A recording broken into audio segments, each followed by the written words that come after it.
అవమానం ఒక మాటలో చెప్పాలంటే వెంకటేశ్వర స్వామి ఆలయ పవిత్రతను సర్వనాశనం చేసినారు అని కేంద్ర ప్రభుత్వమే చాలా సీరియస్గా స్పందించటం, వెంటనే బిత్తరపోయినటువంటి చంద్రబాబు నాయుడు, పవన్ కళ్యాణ్ గారు నిన్న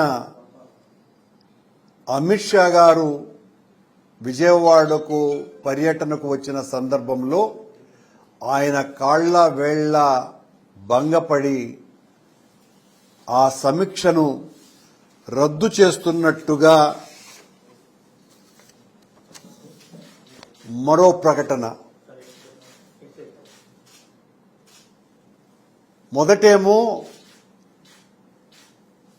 ఒక సీనియర్ ఐఏఎస్ సీనియర్ అధికారి నుంచి సమీక్షకు పంపుతున్నాము అని చాలా స్పష్టంగా ఆదేశాలిస్తే, రాత్రి హడావిడిగా ఇచ్చినటువంటి ఈ ప్రకటనలో అధికారికమైనటువంటి సంతకాలు ఏవీ లేకుండా తమాషగా ఉంది కూడా ఈ రద్దు ప్రకటన. జియో control room officer ministry of home affairs పేరుతో వచ్చింది. అదేమో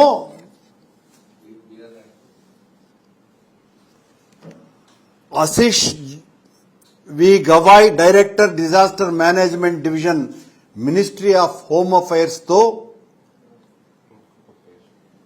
పలానా సంజీవ్ కుమార్ జిందాల్ అడిషనల్ సెక్రటరీని డిజాస్టర్ మేనేజ్మెంట్ నుంచి పంపుతున్నామోనని చాలా స్పష్టంగా పంపితే,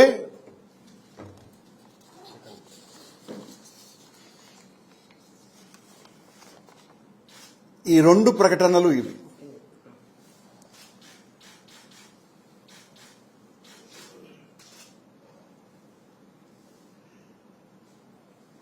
ఒకటి, కేంద్రం అనుమానంగా కొండ మీద జరుగుతున్న అపచారాలకు, దుర్ఘటనలకి బాధ్యులైనటువంటి వాళ్ల మీద చర్యలు తీసుకోవాలా అన్నటువంటి ఒక స్పష్టమైనటువంటి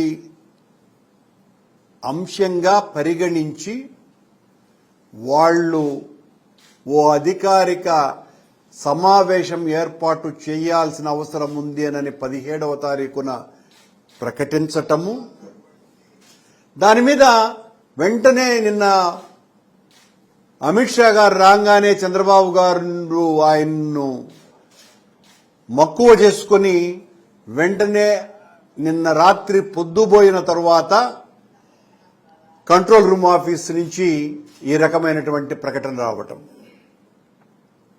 అంటే ఎంత భయపడ్డారు చంద్రబాబు గారు. మొట్టమొదటిసారి చరిత్రలో లేని విధంగా కేంద్రం తిరుమల వ్యవహారాల మీద జోక్యం చేసుకునే అంతగా ఈ దుర్ఘటనలు జరుగుతున్నాయి అని వాళ్ళు భావించటం.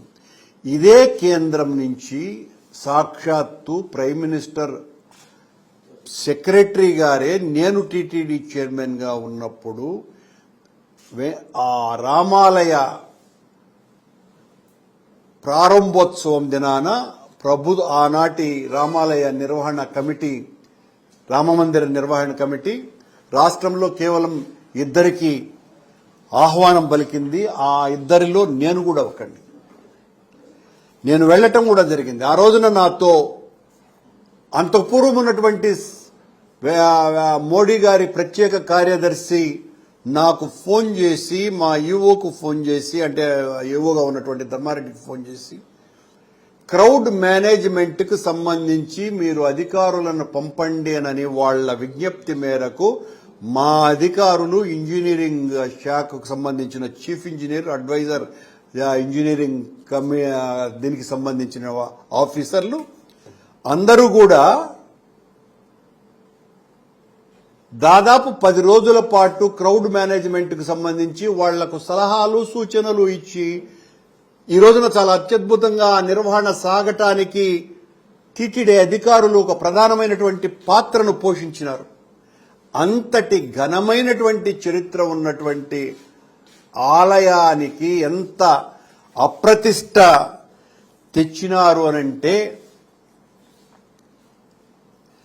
చంద్రబాబు గారు అధికారంలోకి వచ్చిన రోజు నుంచి ఆనంద నిలయుడి చెంత అన్ని అపచారాలే. ఈ ఘటనలు దైవానికి జరిగినటువంటి ద్రోహంగా ప్రజలందరూ కూడా భావిస్తున్నారు.